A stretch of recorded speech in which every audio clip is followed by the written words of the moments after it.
Hello everyone, it's Cerceon. How are you all doing today? Beating Pokemon Legends Arceus with only Kanto Pokemon was a blast, so let's do a follow-up run using Pokemon exclusive to Kanto's neighboring region. Today, I'll be finding out whether or not I can beat Pokemon Legends Arceus with only Johtonian Pokemon. Let's go over the rules. I can only use Johtonian Pokemon in battle. I'll also only be allowed to battle Johtonian Pokemon in the wild. However, I am allowed to catch non-Johtonian Pokemon on the condition that they directly evolve into a Johtonian native. No using items during trainer battles, and no using glitches or exploits. Feel free to leave a comment letting me know whether you think I can win or not. I think I'll be alright, but I'm not sure if I'll be able to earn enough research points to reach all the game's areas. With all that out of the way, let's get into the run. Just like last time, we start our journey by being isekai to the world of Pokemon thanks to almighty Arceus. We wake up on Prelude Beach where we're greeted by Professor Laventon, whose Pokemon attempt to make a mad dash for freedom.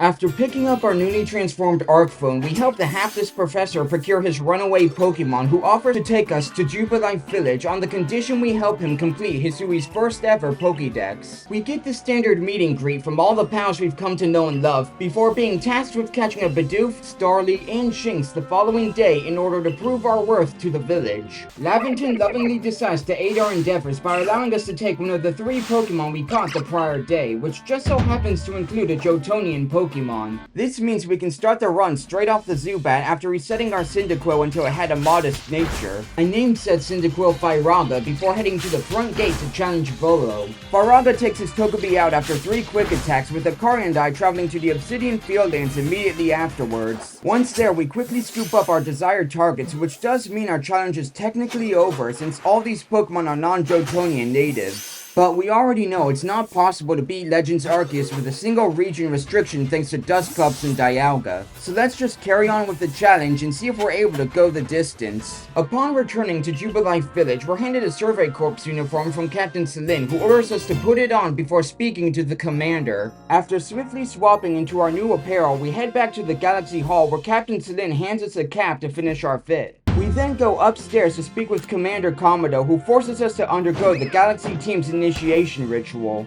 After successfully suffering a severe spinal fracture, we're told we aced our initiation and are awarded the crafting recipe for Pokeballs along with 3,000 Pokebucks as compensation. A card takes us over to the craftwork so we could put that recipe to use before we're joined by Professor Laventon, who hands us our spiral-bound Pokédex. We then make our way back to the Fieldlands where Akari teaches us how to dodge before we begin our search for the few Pokemon we can currently catch. Luckily, we're able to run across an Eevee who we bait with a berry before sneaking up to catch it by surprise. The surprise didn't stop there, as I soon learned this particular Eevee was pretty decent, so I named her Umbra and began throwing her at rocks and trees to start earning friendship points. While doing this, we managed to stumble upon a Pichu who gets caught in a similar fashion to Umbra. Sadly, these 2 catches wouldn't be enough to increase our rank, so I resorted to resetting the Fieldland spawns by returning to Jubilife Village before heading back out to complete a myriad of the newly spawned Eevee and Pichu's research tasks. This earned us enough research points to increase our rank, so we head straight to Captain Celine to receive our first star. The next day, we get challenged to a battle by Akari, who was looking to improve her battle tactics. However, the only battle tactic I helped her understand was that of Scorched Earth, as Firaga effortlessly embered down her partner Pikachu. We then get approached by the village battle master Zizu, who informs us of the difference between strong and agile style moves before making our way back to the Fieldlands where we're forced to prove our might to the Diamond Clan's warden Mai. Firaga's first ember burns her Munchlax, who begins setting up with Rollout. A second ember fails to put Munchlax at half health as Firaga gets crushed by a stage 2 Rollout.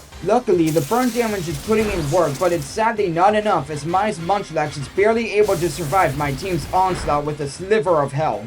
The solution here is very simple. I just need to grind up my Pokemon a few levels, which has the benefit of giving Umbra enough friendship points to evolve into Umbreon. Now that I'm armed with an Umbreon, Mai's Munchlax doesn't stand a chance as it slowly gets whittled down over the course of 5 turns thanks to Umbra's Snarl. Mai then asks us to take out an Alpha Pokemon that's causing trouble at Deer Track Heights, which we put on hold until catching all the Stantler in the surrounding area. With said Stantler secured, we head over to Deer Track Heights and confront the Alpha Kricketune. The musical menace is able to take Firaga out, but not before we manage to burn it with its dying breath. We send out Stantler to finish what Firaga started and take the Alpha Kricketune out with 2 tackles. The Deer Track's protector looks upon our deed with kindness before Akari swings by to help us set up a secondary base camp for the Fieldlands. After completing its construction, Akari, Laventon, and I head over to the Wallflower for some food and gossip. The following day, we get summoned to Commander Komodo's office and meet the leaders of the Diamond and Pearl clan. They're here to seek Komodo's aid in dealing with the Kleavor that's currently out of control, who passes off the responsibility onto me.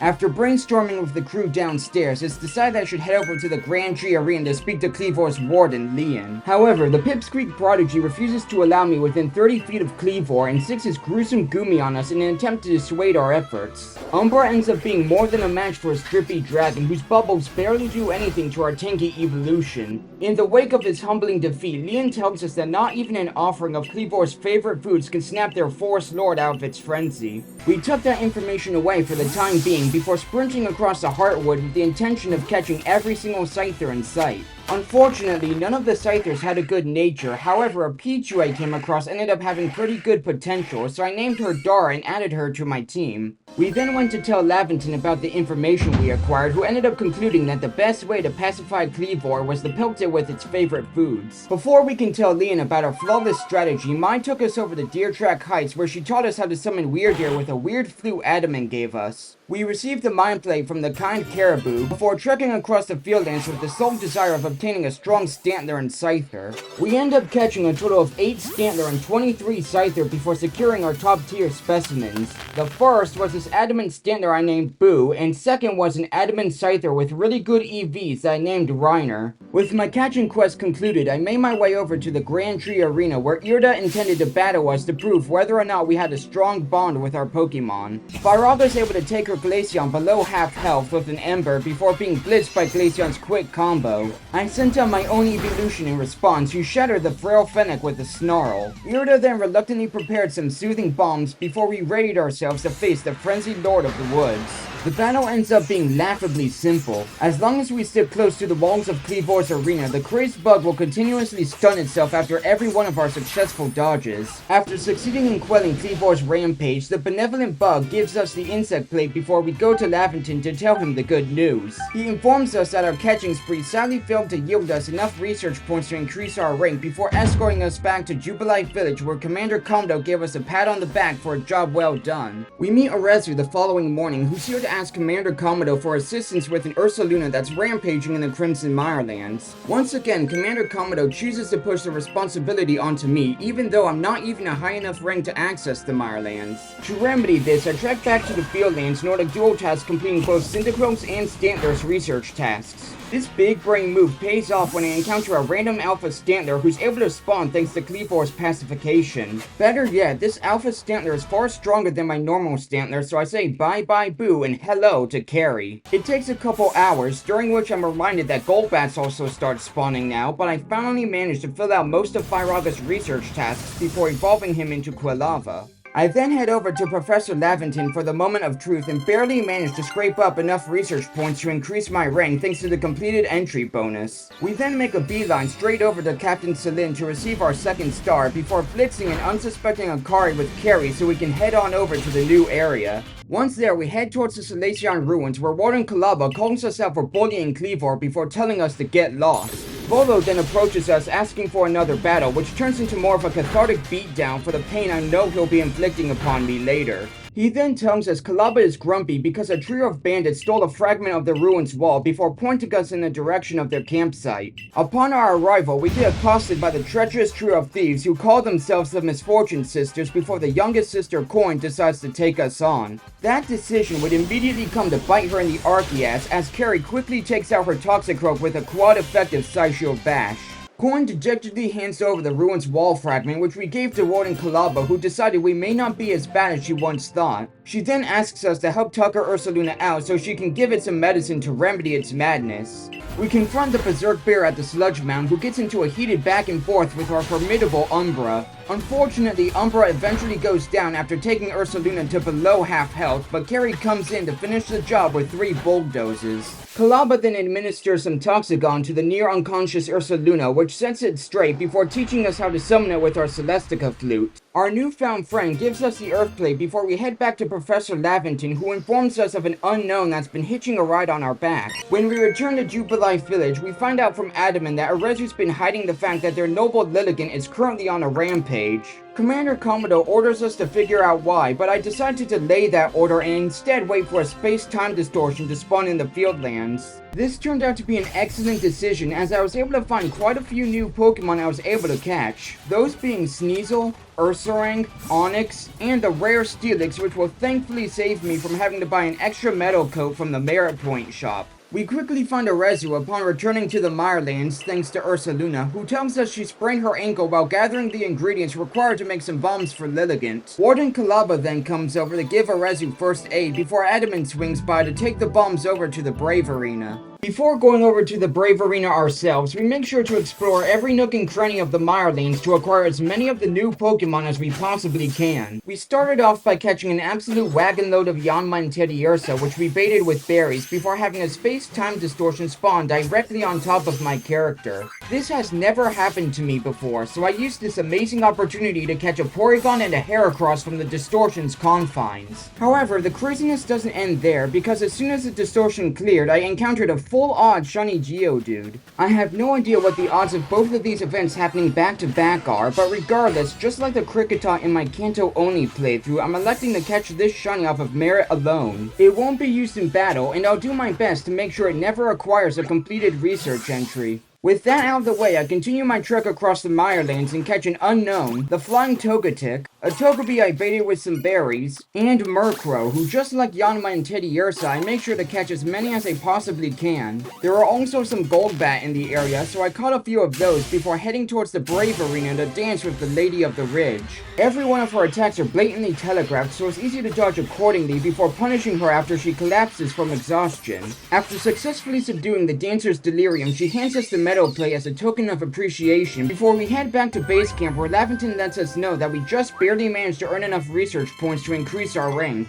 We're then escorted back to Jubilife Village, where we make a mad dash to Captain Celine to receive our 3rd star, before receiving a thumbs up from Commander Commodore for all the good work we're doing. We then head off to the pastures to release all the Pokemon with terrible stats and natures, which ends up netting us quite a few grit items, which we use to power up Firaga, Reiner, Umbra, and our new addition to the team, Kilmer. The next day, we found out Arceus decided to become our village's chief hairdresser before Commander Commodore drags us down to Prelude Beach to flaunt my accomplishments to a bunch of foreigners. Akari then swings by to tell him Irda's currently waiting for him in his office before we head back to the village to style up our hair and score some sweet new threads. We then go to Commodore's office, where we get tasked with both completing a survey of the Lordless Cobalt Coastlands and investigating the reason why shadowy figures have been attacking the locals. Before doing that, I wanted to go back to the Fieldlands to catch a few more distortion spawns, which I'm so thankful I did because it led to me catching this amazing Alpha Eevee who I named Helios.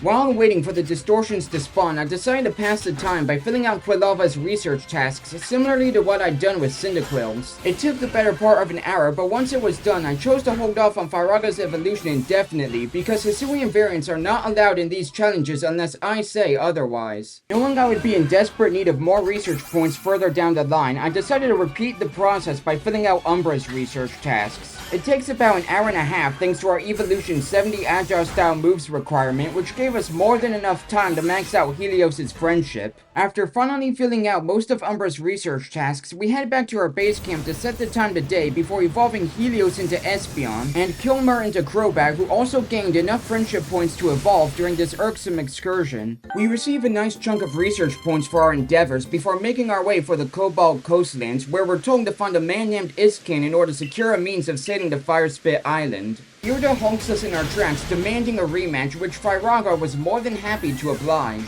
Instead of immediately reducing the accompanying Eevee to ashes, I switched in Helios to start gaining research points by spamming Baby Doll Eyes, which had the added benefit of allowing Irda's Eevee to use Quick Attack. I do the same thing with Kilmer before finally finishing the battle with an agile-style cross poison. Irida then asked us to help her dear friend Warden Polina raise the Prior Lord's offspring into a noble who told us flat out that she wouldn't allow anyone to lay a hand on her precious little pup. She then pointed us in the direction of Iskan's humble abode, who told us we'll need to catch a Dusclops in order to prepare Basculegion's specialized bait. We quickly catch the Cycloptic Spectre in the Dreadwood Grotto before bringing him over to fire off a Dark Pulse at a slab of meat. We take Basculegion's bait down to the seashore where we feed the phantasmal fish his curious cuisine, who gave us a splash plate as a tip for our excellent service. Unfortunately, while Polina and Iskan were discussing their love story, the Misfortune Sisters swooped in and dognabbed Polina's Growlithe. Before going to rescue the conflagrant canine, we had a few tasks to deal with first, starting with banishing our Dusclops to another dimension. Our next task was to trek across the coastlands and catch all the new Pokemon available to us, those being Aipom after feeding it 8 times to complete one of its research goals, Remoraid, who I attempted to catch with surprise strikes along with Mantike, Mantine, the Alpha Octillery sitting on the banks of the seashore, and a regular Chansey after failing to catch the Alpha one at Tombola Walk. We then multitasked trying to catch one of these Pokemon with a good nature, along with weakening them with Helios' agile style moves. While doing this, a space-time distortion occurred where we were lucky enough to secure an upgrade which allowed us to evolve one of our Porygon into Porygon 2. After catching more Remoraid than I'd like to admit, we managed to fish up our desired target, who I named Desiree, before setting all the inferior fish back out to sea. This net us quite a few grit items, which we used to power Desiree up before feeding her some XP candy so she could evolve into Octillery. With our Crimson Cephalopod now in tow, we made our way over to Firespit Island to confront the Misfortune Sisters. Both Clover and Coin's Pokemon were fodder to Kilmer's overwhelming power, with Charm's Rhydon being the only real obstacle. But Desiree destroyed it with Water Pulse before we switched Kilmer back in to gobble down Charm's Gengar with a strong style bite. Before Clover could inspire her sisters to go for round 2, Polina's Meekly Mutt arrived on the scene and evolved in order to show the treacherous thieves who the top dog around here was. Sadly, Arcanine's confidence came crashing down when a divine bolt of lightning filled it with the fury of 1,000 Soul Rock. After retreating from the premises, Irida drops by and offered to help us make some soothing bombs before we're sent back in to face the fearsome, frenzied Fido. What this heated battle boils down to is simply waiting for Arcanine to charge up its super move before cooking it with a barrage of bombs. After successfully putting Arcanine's fury to rest, we're given the Flame Plate before setting our sights on collecting all the satchels scattered throughout the Coastlands, which puts us just over the 1,000 merit point threshold. When we go to Professor Laventon to tally up our research points, I get genuinely thundershocked by the sheer amount I was rewarded. I guess I genuinely forgot just how important completing Dex entries was to increasing our research rank. Regardless, when we return to Jubilife Village, we make a quick stop at the Merit Shop to purchase a Metal Coat, which we use to evolve Reiner into Scizor. We then report to Captain Celine, who awards us our 4th star before we head to the Wallflower to feast the night away alongside our friends. We're told to report to Commander Komodo by a totally inconspicuous stranger the following morning, who tasks us with suppressing the frenzy of the Coronet Highlands noble. Before we could set off for the new area, we get challenged to a battle by Adamant and cleave through both his Pokemon with Reiner's ridiculous strength. Upon arriving at the Highlands, we get accosted by a disgruntled Melly before meeting up with the inconspicuous stranger who turned out to be the Coronet Highlands tour guide. Melly attempts to put a permanent pause on our tour, but Carrie's able to pulverize his Skuntank with 2 bulldozes. With Melly hopefully out of our hair for the foreseeable future, we continue on with our tour until we reach a dead end, where our tour guide demanded compensation for his services. A scuffle then ensues, where we end up taking out his Machoke with Reiner's Psycho Cut. We then switch in Desiree to ice the following Gliscor with Ice Beam, before switching in Firaga to burn down his Tangela with Flamethrower. Having witnessed our victory over the minimum wage worker, the Highlands Protector Sneasler decides to offer us their services before handing us the Toxic Plate for our toxic behavior. We then begin scouring the Highlands in search of all the new Pokemon now available to us, starting with Gligar, who will be attempting to stun before every surprise strike. Next up is Sudowoodo, who will be both catching by surprise and knocking out with water type moves in order to fill out multiple different research tasks. Then there's Mischievous, who we feed 8 times before catching as many of the Pipsqueak Spectres as we possibly can, which is a process we swiftly repeated with Cleffa. Sadly, we couldn't get an Elekid to spawn, so we ended up heading to the Moonview Arena to give Melly a second beatdown. Kilmer crushes Skuntank's reinforcements with 2 aerial aces before we switch carry to reenact an exact play-by-play of our first encounter. Having suffered a second defeat at the hands of his own hubris, Melly attempts to delay the inevitable by stating he doesn't know his own noble's favorite food. Luckily, Adamant stops on by and tells Melly to stop being such a piece of shitotic and help us make some soothing bombs for Electrode. With our innumerable bombs now in hand, we step up to face the frenzied Lord of the Hollow and knock its lights out using the exact same strategy as Arcanine. We receive the Zap play for pacifying the Galvanic Apricorn before listening to some of Adamant's sagely words of wisdom and reporting to Professor Laventon to tally up our research points. We end up receiving half of the points required to obtain our final star, so it's time to revisit every area to catch our missing dex entries.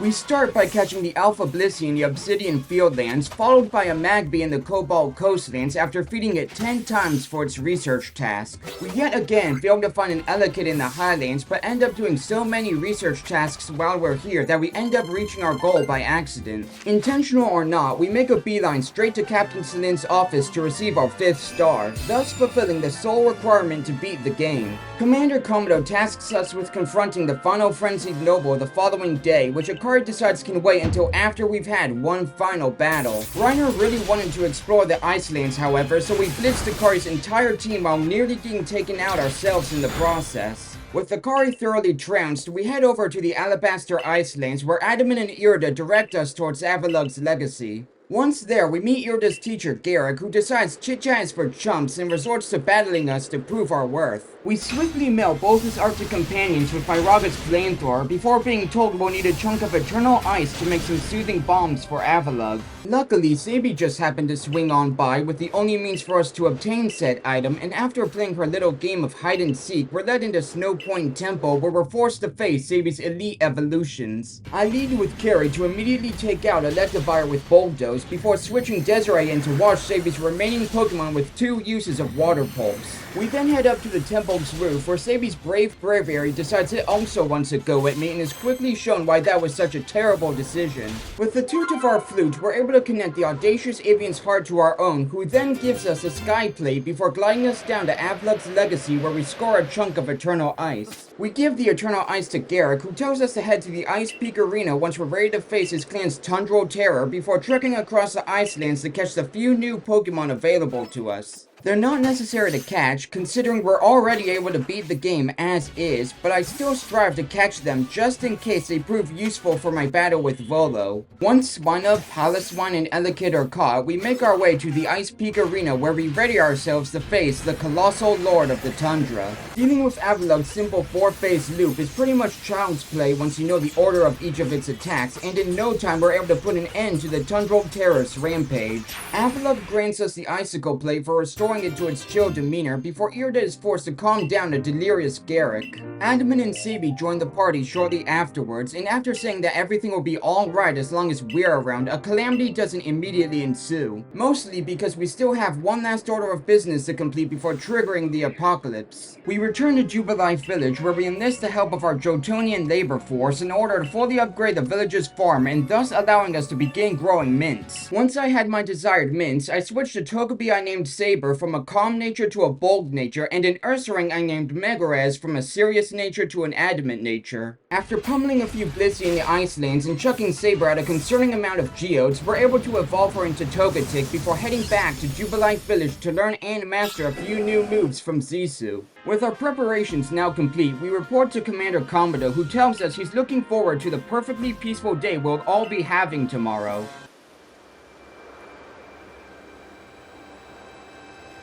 Somehow, Commander Komodo finds a way to blame us for the apocalypse occurring and banishes us from the village until we've discovered the catalyst for the current calamity. Unfortunately, neither of the Fieldlands wardens were willing to aid us in our plight, so Volo, being the kind person he is, offered us a helping hand. He takes us to the ancient retreat, where a woman named Miss Kogita gave us the rundown on how to put an end to the end times. Before we set off on our quest, Adamant and Irida arrive on the scene and offer us their services. We end up choosing to journey with Irida since we chose Adamant last time before setting off for Lake Verity. We open the one sealed cavern with our arc phone before heading inside to face an Alpha Hisui and Gudra. Reiner ends up making short work of the Viscous Wyvern, which allows us an audience with Mesprit, who asked me how I felt about my time here in Hisui before bestowing me with a token of their favor. We then travel to Lake Valor and crack the cavern wide open with our phone before heading inside and facing its alpha inhabitant. Overqwil barely does a lick of damage to Megarez before being blown away by Boldos, leading to our encounter with Azelf, who challenges both our skill and determination by constantly evading our bomb-throwing efforts. Pleased by our resolve, Azelf bestows us with one of their fangs before we head to Lake Acuity to repeat the process one last time. This time we come face to face with an Alpha Hisui and Zoroark, who Kilmer completely destroys with 2 uses of Bite. Yuxi fittingly gives us our final test, which we pass with no issue, granting us our third and final favor. We quickly take the 3 blessings to the Shrouded Ruins, where the Lake Guardians pull their powers together to forge them into the Red Chain. We try to take the Red Chain to Commander Komodo, but come to learn that he's already taken a squad up to Mount Coronet to literally fight God. Knowing this can only end with Komodo and his squad being turned into Ghastly, we gear up to scale the peak of Mount Coronet. Of course, nothing can ever be simple, and Benny bars our path to the mountain summit, stating he'll use his vast array of ninja techniques to end my journey here and now. We end up taking out his Mismagius with Kilmer's strong style Bite before being blitzed by Benny's following Gardevoir. We then sent in Reiner, who powered up with Sword Stance before proceeding to one-shot all of Benny's remaining Pokemon with Iron Head. Benny begs us to stop Komodo by any means necessary, who after being called out by an impassioned Irida decides to battle us to prove which of our wills is stronger. He leads with Hisui and Braviary, who we swiftly knock out of the sky with 2 of Megarez's Shadow Claws. Komodo then sends his Snorlax in to finish Megarez off, which gives us an opportunity to bring Reiner in, who sets up with Sword Stance before battering Snorlax with a strong style close combat. Komodo's penultimate Pokemon is Golem, who deals some devastating damage to Reiner before being obliterated by a retaliatory Iron Head. Last up is Komodo's Clefable, who managed to take Reiner out with Psychic, so we send Kilmer out to avenge our fallen ally with 2 cross poisons. After suffering such a devastating loss, Commander Komodo gets on his knees and begs us to bring an end to this calamity. Upon reaching the temple summit, the Spatial Empress descends from above, only to be weakened by the power of the Red Chain before challenging us to battle. After a litany of Pokeballs, we're able to catch Palkia, who tells us its capture would only end up sending its partner Dialga into an uncontrollable state of fury. Commander Komodo commands us to retreat while the getting's good, and once we're a safe enough distance away, we begin conjuring up a plan to end Calamity 2, Electrike Boogaloo. To do this, we'll need some special ore to craft a capable catching device, which is currently being guarded by the Misfortune Sisters. Charm ultimately decides petty revenge is more important than saving the world, before proceeding to watch both her Pokemon get one-shot by Reiner. With the Misfortune Sisters gone for good and our origin ore now in hand, we head to Jubilife Village where Laventon and Akari craft the game's grand MacGuffin. Unfortunately, one of our Pokemon must be left behind so Palkia can come with us, so we drop Desiree off at the pastures before scaling the summit of Mount Coronet yet again to tussle with the Temporal Lord of Time. Similarly to our final fight with Palkia in my Kanto Oni playthrough, Dialga chose to start off the fight with a cheap fake out. Aside from that, the fight's pretty lackluster, save for the super move it started charging up towards the end, which I had no idea it could even do. Regardless, once we've managed to tucker Dialga out, we toss the game's grand MacGuffin and catch the Celestial Coney, thus beating the game and restoring peace to Hisui. However, the video can't quite end here, as we've yet to face this game's true final boss, which can only be accessed after finishing our good pal Volo's super fun scavenger hunt. The only plate worth mentioning is the one we received from our rematch with Commander Komodo. He leads with Golem this time as we send in Desiree to wash away his gravelly beast with a strong style water pulse. His following Snorlax nearly takes us out, so we use Desiree's final action to try and land a poison proc with Sludge Bomb. After Desiree goes down, we send in Reiner, who sets up with Sword Stance before proceeding to sweep nearly all of Komodo's remaining Pokemon. The Hisui and Braviary nearly put our sweep in check, but Reiner reached deep within himself and managed to pull out a crit that brought the valiant avian down. All good things must come to an end though, as Komodo calls upon his Clefable to finally put an end to Reiner's rampage. So in a similar vein to last time, we send in Kilmer to two-shot Komodo's final Pokemon with Cross Poison. We received the Fist Plate from a crestfallen Komodo before heading over to the Fieldlands to begin our extensive grinding session. Knowing how grueling the Volo Gauntlet can be, I'm aiming to take my Pokemon up to level 83 before even attempting that crazy can of Earthworms. With our Pokemon now at a decently high level, let's go over the team we'll be taking with us to beat the Volo Gauntlet. We have Helios, the Alpha Espeon, Kilmer, the Crobat, Reiner, the Scizor, Desiree, the Octillery, Saber, the Togetic, and Megarez, the Ursaring. With all that out of the way, let's ascend the ancient temple atop Mount Coronet and face this game's true final boss. Volo leads with Spiritomb as we send in Helios to set up with Calm Mind before tanking a Dark Pulse. We take out Spiritomb with Dazzling Gleam the following turn as Volo then sends out his Hisui and Arcanine. We nearly knock out the Flaming Fido with a Stab Psychic, which leads to our buffs getting absolved before we take a crunch for massive damage. Helios hits Hisui and Arcanine with another Psychic for the knockout before Volo sends in Lucario, who proceeded to set up with Bulk Up. Knowing Helios wouldn't survive any of Lucario's attacks, we chose to go out in a blaze of glory which nearly succeeded. It sadly doesn't though, so we send in Desiree, who tanks Lucario's close combat before avenging Helios' fall with Flamethrower. In a weird move, Volo then brings out his Roserade and chooses to use Spikes rather than any of Roserade's grass-type moves. This misplay nearly blows up in Volo's face, but his Roserade, through sheer determination, manages to survive Desiree's Flamethrower on 1 HP before taking her out with Petal Dance. We send in Kilmer to finish the job with Aerial Ace before proceeding to swiftly take out the following Togekiss. We did end up taking an extra sensory in the process, which wouldn't really be an issue if not for the Dragon Claw from Volo's final Pokemon Garchomp, putting Kilmer in the yellow health range. Not wanting to lose any more Pokemon, I swap in Megarez, who tanked Garchomp's Dragon Claw far better than Kilmer before proceeding to blast the Pseudo Legendary away with a quad-effective Ice Punch. This brings us straight into battle with the Phantasmal Terror Giratina, who started off with an Aura Sphere that hit Megarez for massive damage. In a similar vein to Helios, we chose to go out in a blaze of glory rather than cower away in fear, which paid off as Megarez's Ice Punch managed to inflict Giratina with the Frostbite status. Reiner made sure Megarez's sacrifice wouldn't be in vain as we set up with Calm Mind to boost our stats, which allowed us to easily shrug off Giratina's Shadow Force. We then began to whittle down Giratina with Aerial Ace, which swiftly led to the final phase of this fearsome battle. Our true battle begins with Reiner's buffs getting removed, which leads to us nearly getting taken out by a clearly enraged Giratina's Shadow Force. It was at this moment Reiner knew what he had to do, so he rested to gain back some of Reiner's HP and proceeded to waste Giratina's remaining Shadow Forces on the wronged Pokemon. That's right folks, from the very beginning I knew there would be one Pokemon that would make this entire battle with Giratina a complete and utter joke. And that Pokemon ended up being Saber the Togetic. This is because Giratina only has 4 moves to work with, those being Shadow Force, Dragon Claw, Earth Power, and Aura Sphere. Since Saber is a fairy flying type, she's straight up immune to 2 of Giratina's moves, and better yet, she's quad resistant to the 3rd move. This means that since Giratina wasted nearly all of its Shadow Forces on Reiner, it was utterly incapable of taking Saber out. All Volo could do was watch in horror as the Lord of the Distortion World piteously attempted to take Saber out before being sent straight back to the void from which it came. And with that, I can now confidently say that I cannot beat Pokemon Legends Arceus with only Johto Pokemon, as there were several non-Johtonian Pokemon I had to catch just to reach each of the game's areas. But regardless, this challenge was still a blast. It's so interesting to play a game like this in such a unique way, as it really opens my mind to using Pokemon I'd otherwise never even consider using. If you enjoyed the video, please consider subscribing and leaving a like. If this video can get just 15 likes, I'll go ahead and attempt a playthrough using Pokemon solely from the Hoenn region. Thank you all so much for watching, and I hope to see y'all next time.